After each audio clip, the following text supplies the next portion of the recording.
Do you use statements such as, I hear what you're saying, which is what Victor was saying earlier. Or acknowledge it. That must be frustrating. I'm sorry to hear about that. Then also use statements or clarifying statements. Is what I hear you saying is, or I hear that the problem is this. Is that accurate? So what you're really doing is, all you're doing is being the sounding board and getting back to them what they said to you. Also use open-ended questions. Use the 5 W's. What are the 5 W's? The who, what, where, when, and whys. Right? And so what you're really trying to do is you're trying to get an answer that's not a yes or no. These are very effective tools when we are wanting to listen. And what I find fascinating, this happens all the time in my practice, and I'm sure you'll also find this if you use these things, is that at the end of the discussion, you've hardly said anything. And the person walks out of that room feeling like you just solved all their problems. There is that magical thing that when you're just witnessing their process and helping them hear what they're saying, that they come up with their own solutions. And by the way, I don't encourage you to go back and do this because I say it. Go back and try it. What do you have to lose? Just try these simple little tools and techniques. Does that make sense? Okay. Once again, this is Carl Rogers. The more authentic you become, the more genuine in your expression, particularly regarding personal experiences, even self-doubts, the more people can relate to your expression, and it makes them safer to express themselves. So that kind of going back to your question, if you are honest that you're not able to be present for the person and not be able to be 100% attentive to them, on some level they're going to appreciate your honesty. And they're going to know that this guy really cares about me because he wants to be there 100%. Okay? The next question is it important to share personal life and experiences with your colleagues? Yeah. Yes? Any no's? Any sometimes? Sometimes. Yeah. I'm more of a sometimes kind of a person. Because it isn't appropriate to let someone know, I can't deal with this right now. I'm just not in that space. Or sharing something, maybe having a couple minutes. When I used to work with my colleagues, I used to always go in for the first 2 minutes of any meeting. We talk about what's happening with the kids, how are things at home, how's the dog doing, kind of stuff like that. So once that was out of the way, we created that relationship, then we can get into business. And we had that relationship, that dialogue between us. Again, why is it? Yes, it is important to share at times with boundaries, because that does create the third secret of life, and that is it creates relationships. And relationship is everything. Everything.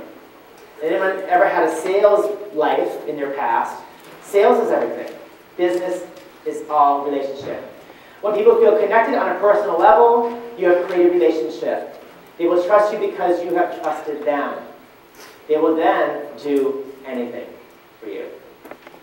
So what I want you to think about work for a couple of seconds. Are there any relationships at work that you need to foster? Okay? I encourage you to write them down. When you write it down, there's power there. It will also remind you to focus on that when you return. I'm sure you're going to be going back with lots of information. You guys have been sitting through a lot of presentations. What relationships at work need to be fostered? What relationships at home need to be fostered? All right? I encourage you to spend some time thinking about what relationships need to be nurtured, and then do something about it. Work on them. We're now going to address the third psychological need, and that is to be appreciated. Ken Blanchard says in his book, The 1 Minute Manager, go out and catch someone doing something right, and then let them know. People who feel good about themselves produce good results. Good old dad. He says, go out and catch people when they're doing something right. I know it sounds simplistic, but how many people really actually do it? And he also says, do it immediately. Do it right when it happens. You know when you're training a dog, and you're trying to have them sit? When they sit, what do? Give treats immediately. Right? I mean, I hate to say that, treating your employees like treating dogs, but guess what? It's all the same thing. It's all psychology. Same with kids, by the way. That's a whole different topic. Okay. So, he goes over the 1-minute phrasing, the 1-minute manager, and he breaks it down into 7 different categories, 7 different steps. First of all, tell people up front what you're doing, and let them know what's going to happen. So you might all want to go back, reread the book, and then have a meeting with your staff and say, this is what's going to happen from this point forward. Second step, phrase people immediately. You know, and if you're not in their vicinity, stop by their office, send them an email. Let them know immediately.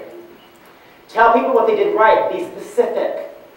You know, that presentation that you did in the meeting was just dead on. And I so appreciate what you've done for the organization. It really has helped us. Moving on to 4, tell people how good you feel. I feel really proud of you. Number 5, stop for a moment and let them feel how good you feel. Have that pregnant pause between the statements. Just be with that. Which, by the way, a lot of people aren't comfortable with just being with stuff. Number 6, encourage them to do more of the same thing. And then 7, shake hands or touch people in a way that makes it clear that you support their success in the organization. A handshake, a tap on the shoulder. That kind of also grounds the discussion into your consciousness. Okay? So the 1-minute phrasing. You see, this would not take very long. That's why it's called the 1-minute phrasing. Again, by Ken Blanchard. So your witness doesn't take a lot of time to do this phrasing. And I love here is if you can't do any of these things, what do you simply need to do? Say thank you. If you can't do that, if you're practicing the whole 1-minute praising thing, you cannot do anything else, simply say thank you.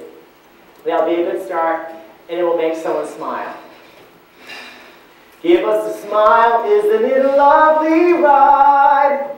Gliding down, sliding down, try not to try too hard. It's such a lovely ride. Simply to make people smile. It's very, very powerful. Let's move on to the 4th secret of life.